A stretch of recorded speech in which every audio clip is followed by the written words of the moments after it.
Perkins Stadium, home to the UW-Whitewater Warhawks, typically a place where you'd see more like 16,000 instead. For a scrimmage here on a Friday afternoon, more like 16 as the Warhawks get some of the kinks out against the College of DuPage. Questions for the Warhawks revolve around a bunch of changes up front on defense, involve questions about an offense that at times struggled to put points on the board, struggled to move the ball, did not have its characteristic swagger over the course of the past couple of years.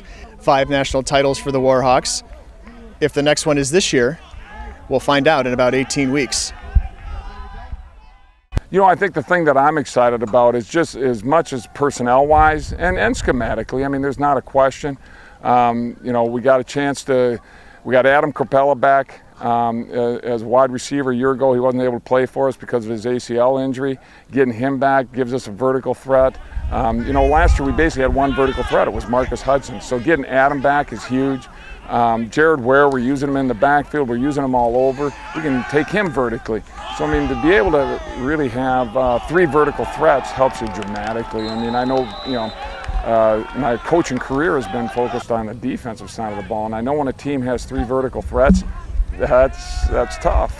When it's one, that's much easier to defend. We lost our safeties in all reality, but I'll tell you right now, we got like 4 safeties that have really stepped forward, and we did. We even last spring, just in the spring workouts, we knew this was going to be a strong group of safeties for us. Famous Hasty, who returned from last year, has given us a lot of strength, and then we got really 3 other corners that have come in battling for that other job, and so we're feeling pretty good about it. I mean, you know, the key thing with those guys is keep the ball in front of you and being smart and how we play the coverages, and we feel really good about how we've started camp here at this point in time. Weston, come on, Pike. West, come on, West.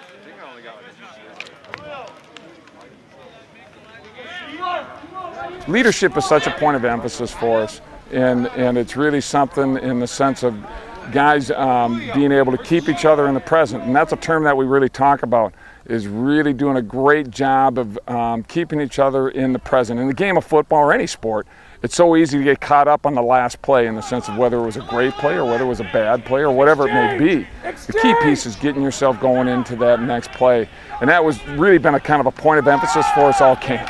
You know, it's really the same saying as you know, one snap at a time. We've heard that phrase forever, but it's to us kind of the new twist on it is being the present, and that's something that's been a point of emphasis, and so I wanted to keep on hammering that home and continuing to emphasize that piece.